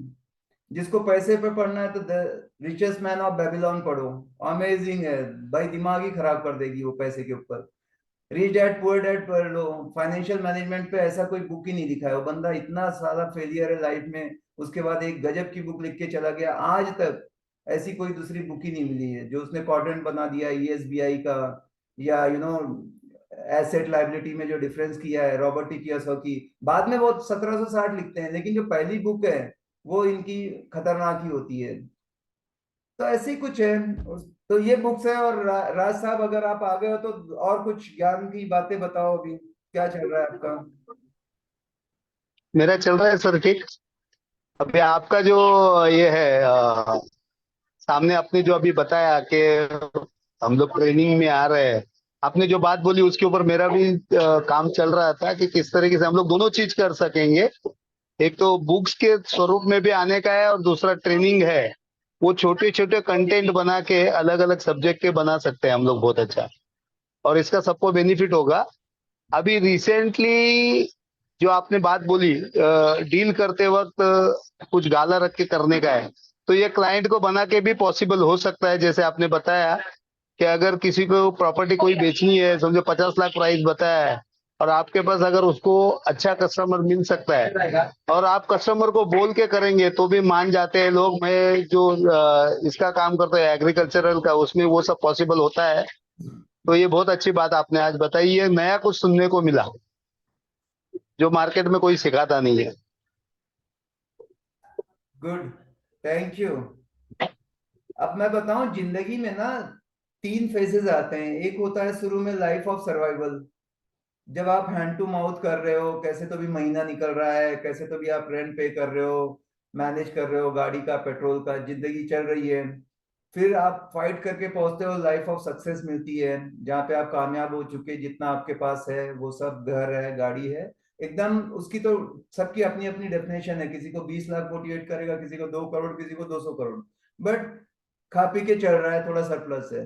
थर्ड आता है लाइफ ऑफ सिग्निफिकेंस। तो अब हम ऐसे मूड में जा रहे हैं जहाँ पे सिग्निफिकेंस की बात आती है। वो होता है कि आप तो जिंदगी में कामयाब बन गए, अब आप दूसरे की जिंदगी में कुछ उजाला लाना चाहते हो। तो हम जो है जब ट्रेनिंग में आने की बात करते हैं तो ये सोच रखते हैं कि यार, क्योंकि देखो मार्केट में ट्रेनिंग बेचने वाले तो भरे हैं, आपको सब पता है कि क्या आजकल होता है।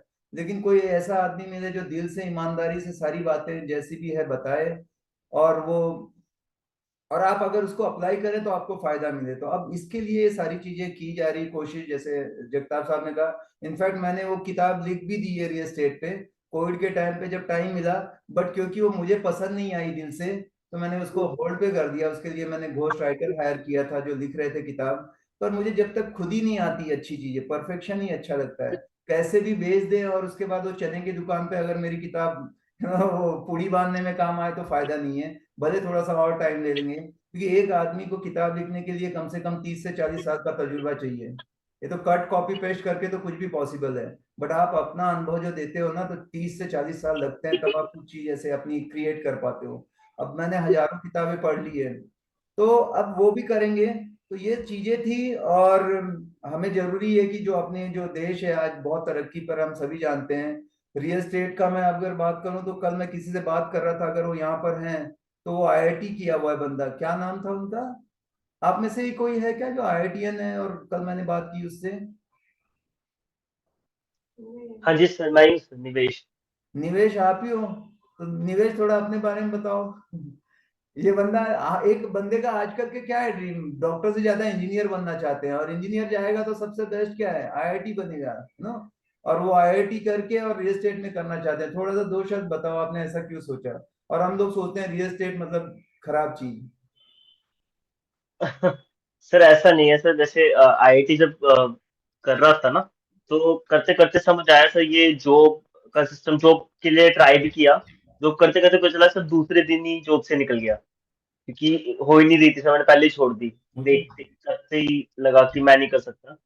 फिर धीरे धीरे अलग अलग चीजें ट्राई की, ऑनलाइन बिजनेसेस भी किए, ई कॉमर्स भी किया, खाने का काम भी किया। फिर धीरे धीरे समझ आया कि कम्युनिकेशन में अच्छा हूँ मैं, प्लस लोगों से बात करना अच्छा लगता है। तो फिर रेफरेंस के थ्रू पता चला कि रियल एस्टेट में ऐसे शुरू कर सकता हूँ। फिर आपका यूट्यूब पे चैनल दिखा, फिर लगा कि रेंटिंग से शुरू करता हूँ।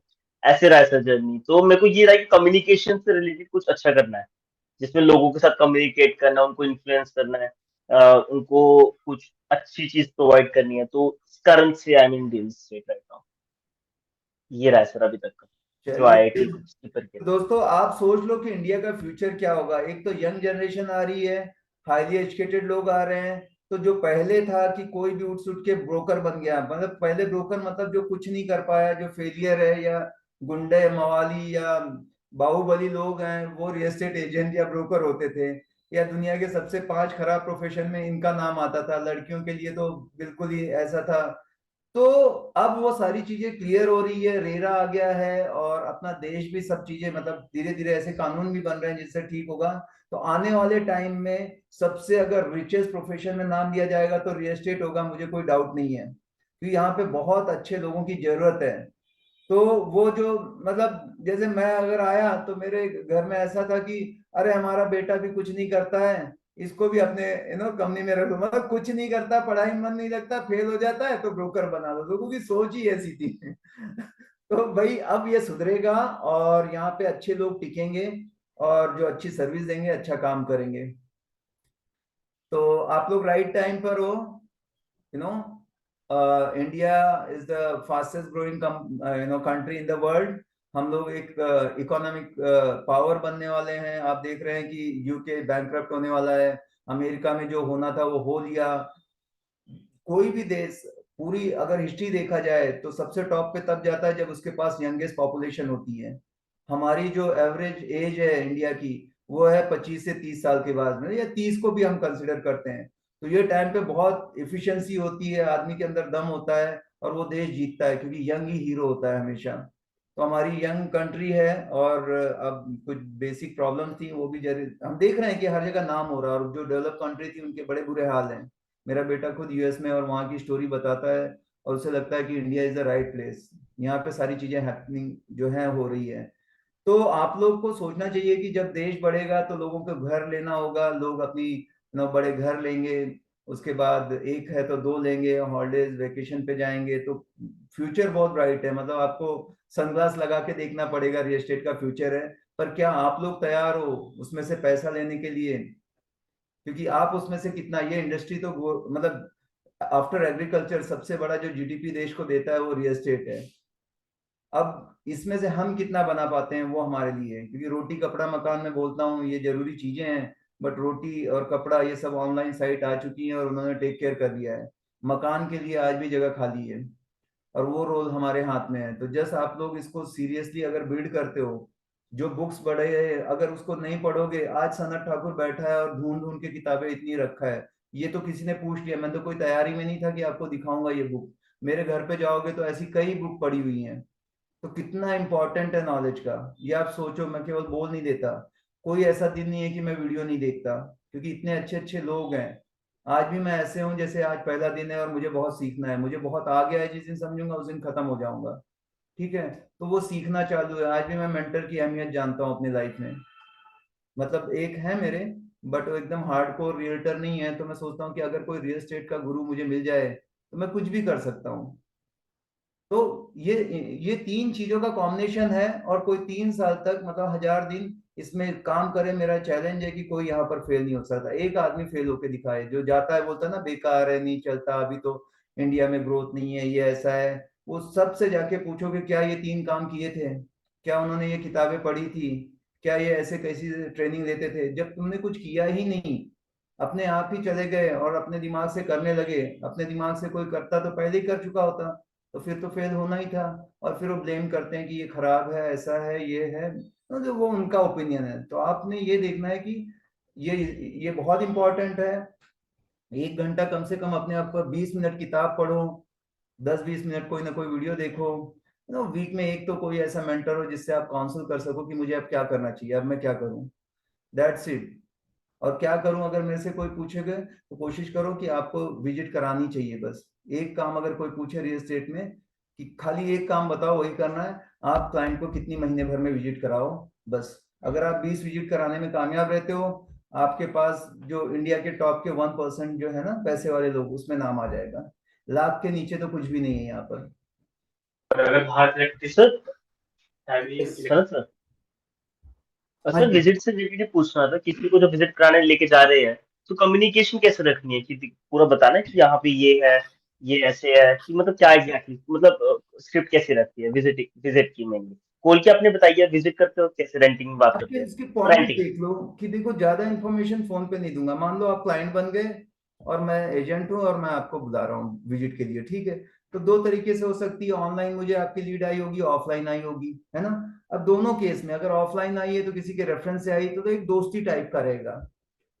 जैसे अगर मैं ऑफलाइन की बात करूं तो मैं क्या बात करूंगा, और ऑनलाइन आएगी तो थोड़े से प्रोफेशनल वैसे बातें करेंगे। तो मैं, अगर आप ऑनलाइन में जैसे जानता नहीं हो, तो मैं आपने क्या नाम बताया, क्योंकि मैं देखा नहीं यहाँ। निवेश, निवेश सर, क्या नाम है? रेंटिंग के लिए निवेश, निवेश। निवेश आप ही।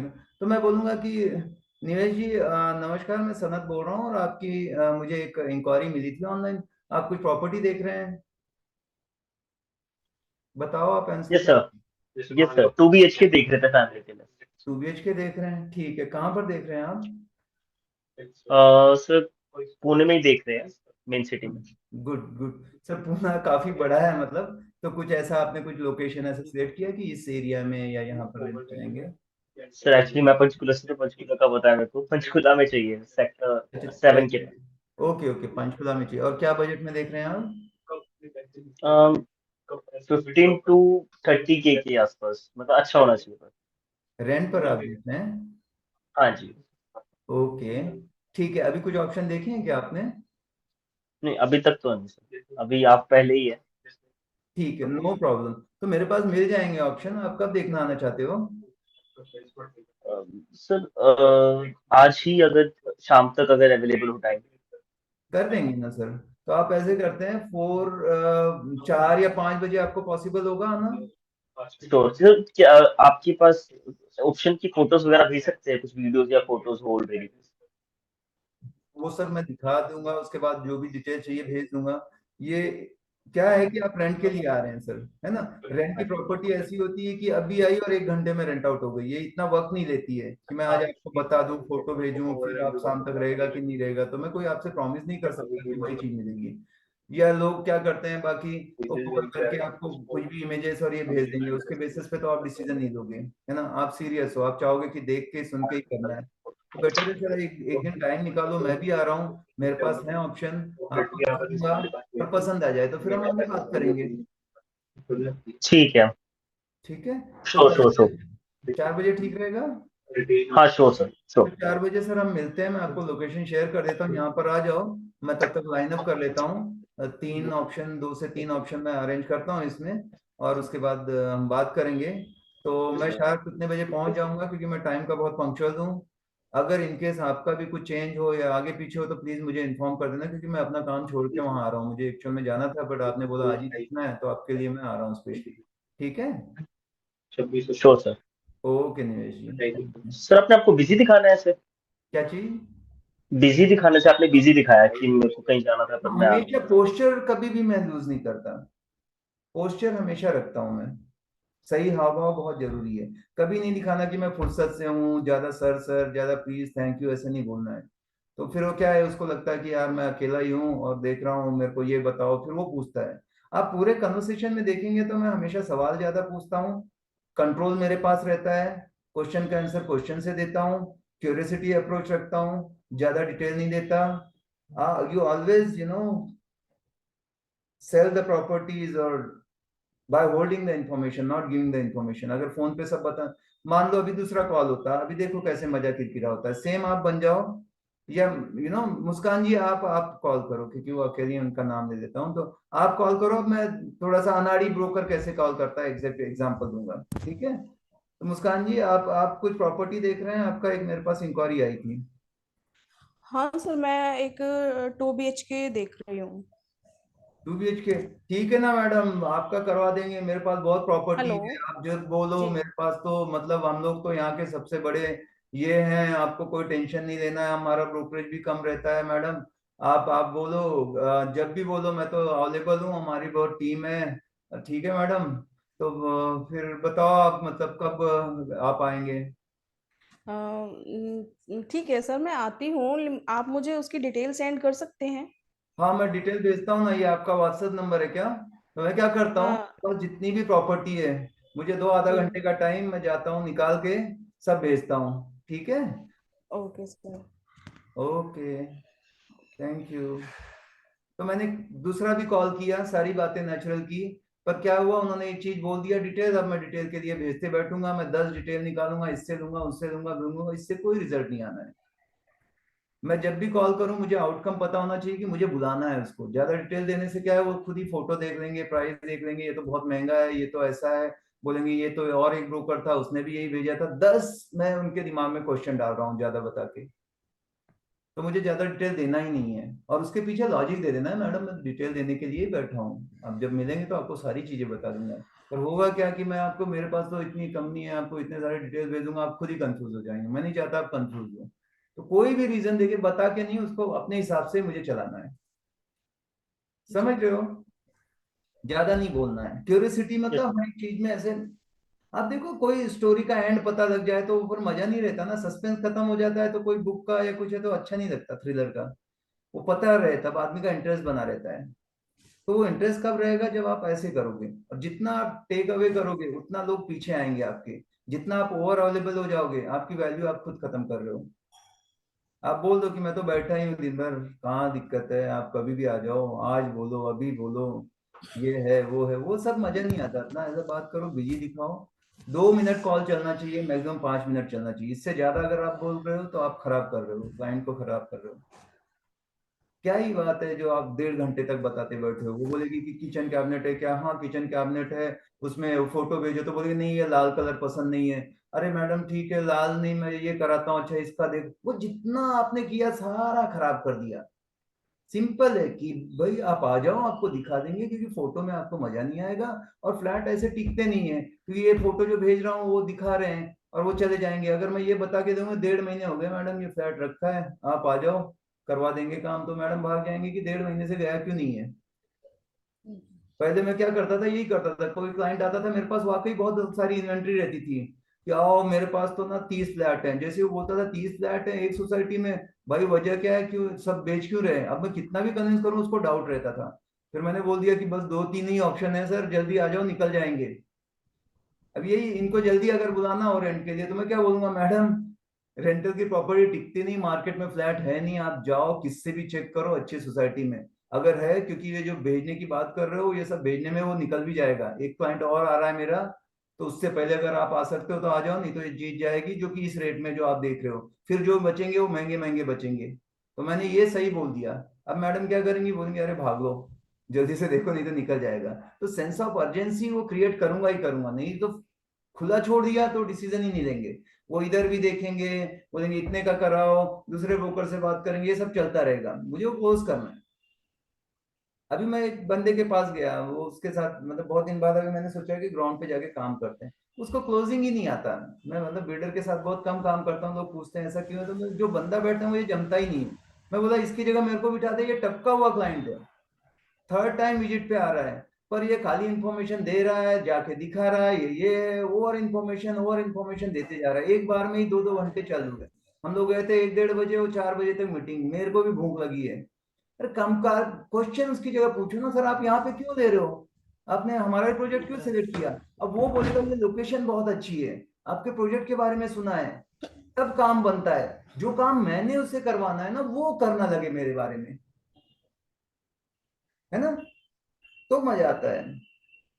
ठीक है, तो अब नीरज भाई ऐसे समझे, अभी ये एक कॉल में आप तुरंत मास्टर नहीं बनोगे, आप मेरे कॉलिंग के सारे वीडियो देख लो, थोड़ा सा मेहनती बनो, और एक बार नहीं, जब तक आप उसकी साइकोलॉजी ना समझो, थॉट प्रोसेस क्या है, ये ऐसा क्यों करते हैं, क्यों बोलते हैं कि बार बार छोटा ट्रांसमिशन बनाओ, बड़ा क्यों नहीं करने देते, तब आप समझोगे। और आप अप्लाई करो, एक को आधा घंटा बताओ और एक को 2 मिनट बताओ, आपको देखो पुल कहाँ पे क्रिएट कर रहे हो।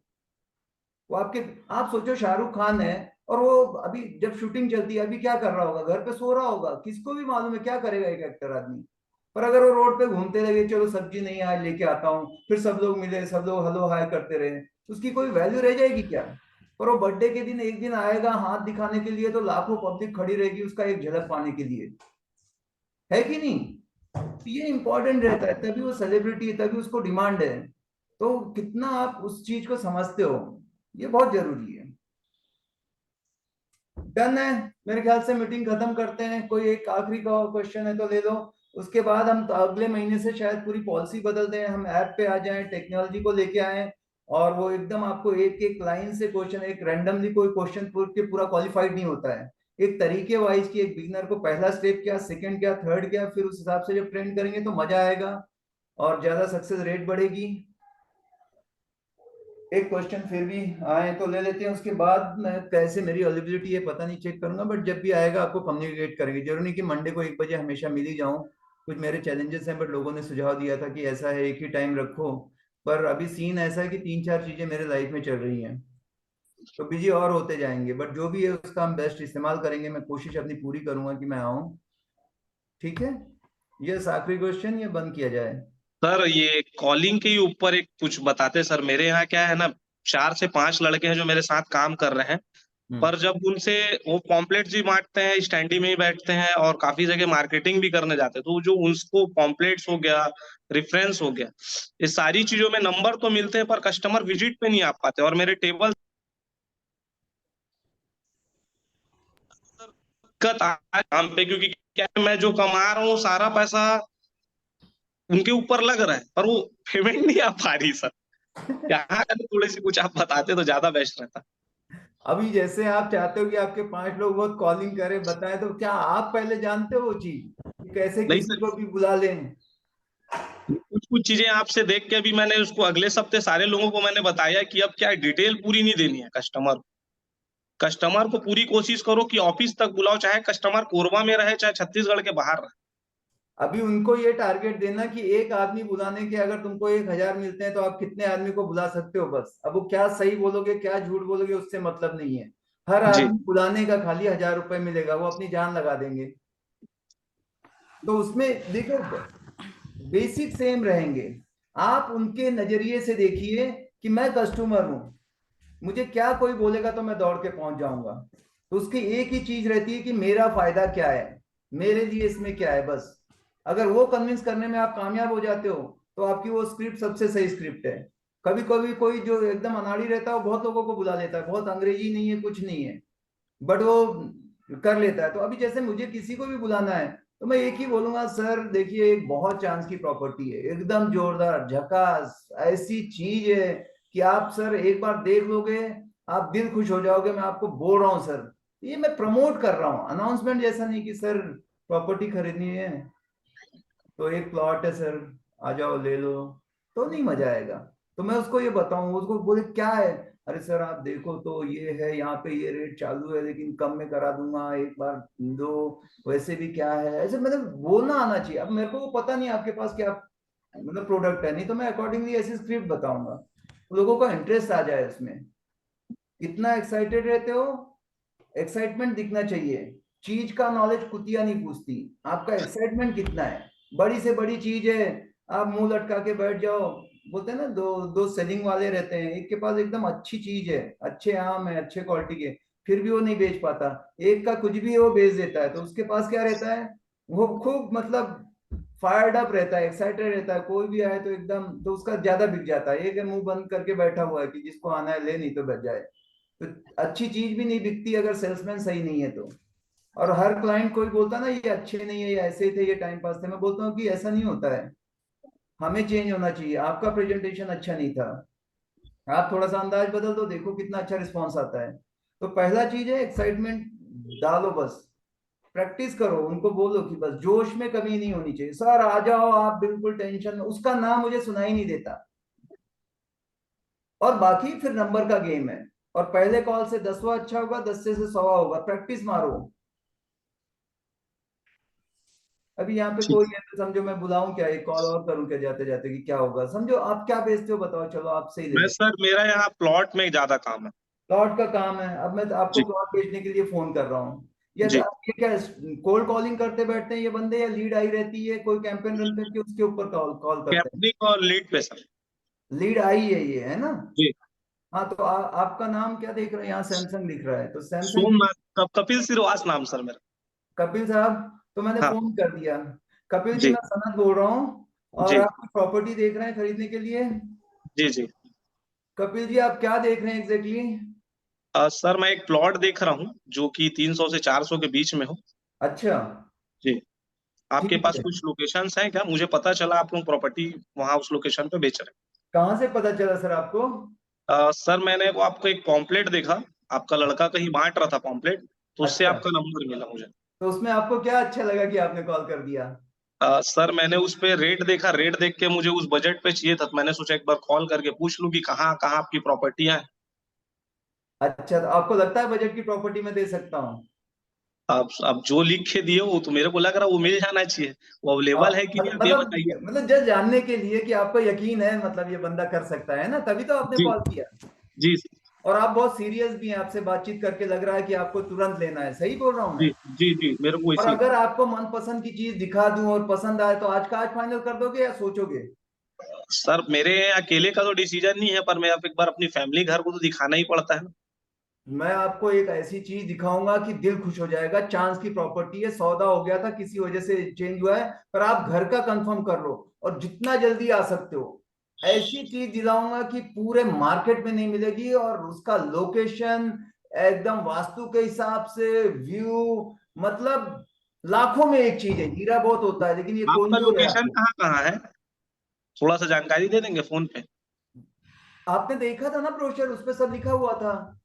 उसमें सर लिखा, रेट लिखे हुए हैं, एड्रेस नहीं लिखे हुए। अच्छा, तो आपका एड्रेस का कोई चॉइस है क्या कि यहीं पर लेना है?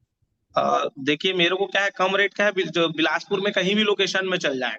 वही तो मैं बोल रहा हूँ सर, तभी तो मैं बोल रहा हूँ कि लोकेशन का आपको चिंता ही नहीं है, आपको चांस की चीज दिलाता हूं मैं। ठीक है, अगर मैं आपको प्रॉमिस करूं कि आपको मैं फायदे का सौदा कराऊं, आप कितना जल्दी जल्दी आ सकते हैं देखने, बताओ। मैं संडे आ जाता हूँ अपनी फैमिली को लेकर। संडे सर बहुत देर हो जाएगा, आपको पता है अच्छी चीज नहीं रुकती, आप जानते हो ये बात तो। आपने भी सर्च किया होगा, 2-4 जगह गए भी होंगे, बराबर है। जी कोशिश करो सर पहले आने की, मैं मतलब निकल जाएगा फिर यही होगा कि यार चली गई यहाँ पे। आज अगर जो चीज में आपका 2 लाख रुपए बच रहा है, हाँ, अगर आप संडे की जगह वेडनेसडे आ जाते हो और 2 लाख का फायदा होता है, तो 2 लाख बचाना चाहोगे आप? हाँ सर, बचाना तो चाहूंगा मैं। फिर सर क्या है आपके हाथ में, संडे और वेडनेसडे है, ये इमरजेंसी आ जाए घर में, किसी का कुछ भगवान न करे कुछ हो जाए, तो हम 1-2 घंटा निकालते हैं कि नहीं, कि चलो भाई भागना है, यहाँ जाना है। उसी तरह जी से जी। समझो सर, क्योंकि 2 लाख रुपए का सवाल है। तो मेरा छुट्टी नहीं ना भैया, क्या चीज? मेरी छुट्टी नहीं, मेरे को संडे से पहले छुट्टी तो ही नहीं वही तो मिली। मैं बोल रहा हूँ कि घर में आज कुछ ऐसा ऐसा चैलेंज आ जाए कि भाई ये बीमार है, चलो पत्नी जी, को बुखार आ गया, तो हम छुट्टी लेते हैं, जाते हैं कि नहीं? जाते हैं वो सर। प्रियोरिटी थी इसलिए गए। जी अब ये प्रियोरिटी नहीं है, तो प्रियोरिटी जी आप सोचिए कि 2 लाख का नुकसान हो रहा था, प्रियोरिटी है, बराबर है। जी जी तो जी कोशिश करो, 10 मिनट की बात है, आओगे। और मैं इसलिए इतना इंसिस्ट कर रहा हूँ, मेरे लिए तो क्या, आप संडे को आना ही चाहते हो, आपको देखना भी जी है, पर जी जी सर अगर आपका फायदा होगा मुझे भी अच्छा लगेगा, 2 जी पैसा आप मुझे भी दोगे कि सनत आपने अच्छा काम कराया जी जी। है कि नहीं? मैं आपके लिए सोच रहा हूँ, बाकी आपकी इच्छा सर। ठीक है ठीक है, मैं अपने फैमिली लेके आता हूँ फिर। डन। आप आ डन जाओ सर। पक्का आना, लेकिन सर मैं किसी से बात नहीं करूंगा, नहीं तो फिर ऐसे 4 लोग हैं, पर आप बोल रहे हो, मैं आपके लिए होल्ड कर सकता हूँ बुधवार तक। जी जी, हाँ, प्रॉमिस?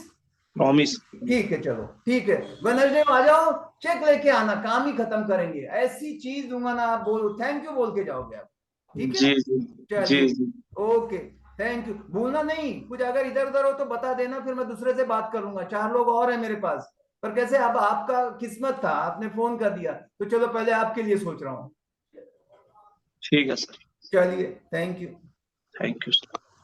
अब बताओ, मेरा कोई कॉल था कुछ, कैसे लगा आप लोगों को? लिखो अभी कमेंट में, अच्छा था, नॉर्मल था, एवरेज था।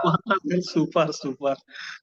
और ये मैं डुप्लीकेट आदमी के साथ कर रहा हूँ, हाँ, बैठे बैठे लाइव कर रहा हूँ, ये कोई ऐसा नहीं है कि प्री रिकॉर्डेड है कुछ है। पर अगर मेरे पास क्लाइंट दिख जाए और मेरे को पैसा मिलना है 1-2 लाख, तो मैं उसमें डूब जाऊंगा ना एकदम से, समझे? मैं एक शाहरुख खान बन जाता हूँ खाली एक्टिंग। अब वो क्या प्लॉट है नहीं है, क्या ही हर प्लॉट को ऐसे ही बेचता हूं मैं, वहां खड्डा भी हो, वो रिजेक्टेड फॉल्टी पीस भी हो, तब भी मैं जोश में इतना ही बोलूंगा जैसे वो आज ही हाइप करना आना चाहिए, नो बढ़ा चढ़ा के बात करना, वो करना सीख लो बस। मान लो कि एक ये नहीं लेगा, नहीं भी आ सकता ऐसे, बट जी चांसेस है कि एक नॉर्मल आदमी जो इंफॉर्मेशन देके 2 बुला पा रहा था, मैं 4 तो बुला लूंगा। और नंबर के जी गेम में अगर मैं उससे दुगना करूंगा, तो उससे दुगना पैसा भी तो बढ़ रहा है। तो यही चीज है, 100% कुछ नहीं होता यहाँ पे, कई बार सामने वाले की प्रॉब्लम भी होगी, कुछ और रीजन हो सकते हैं, बट आप अपनी प्रैक्टिस को इतना बेहतर करो कि मतलब लोगों से आप आगे रहो, एवरेज से थोड़ा बेटर रहो। और वो पूरी चीज अगर आपने देखा होगा, तो मैं उस टाइम डूब गया, एक्साइटेड था, एनर्जी थी, और दिल से एकदम ऐसे बात करता हूं कि जैसे वाकई मेरे पास एक ऐसी पीस है। तो वो आपको फील होना चाहिए। आप प्रमोट कर रहे हो, आप अनाउंस नहीं कर रहे हो कि इतने गज का फ्लैट है, इतनी कीमत है, आ जाओ लेने के लिए भाइयों बहनों, ऐसे नहीं बोल रहे हो, ये फर्क क्या आप ला सकते हो? पहले आपको करना पड़ेगा, फिर आप अपने 5 लोगों से एक्सपेक्ट कर सकते हो, क्योंकि जितना आप करोगे उसका 50% वो करेंगे। अगर आप एक कॉल में 4 लोगों को बुला सकते हो, मतलब 10 में से 4 को बुलाते हो, तो 10 में से 2 वो बुला पाएंगे। अगर आप चाहते हो 10 में से 4 वो बनाए, 10 में से 8 आपको आना चाहिए, तो पहले आप हो, फिर आपको चैलेंज पता लगेंगे कि होता क्या है। समझ रहे हो? ये लीड करना है लोगों को।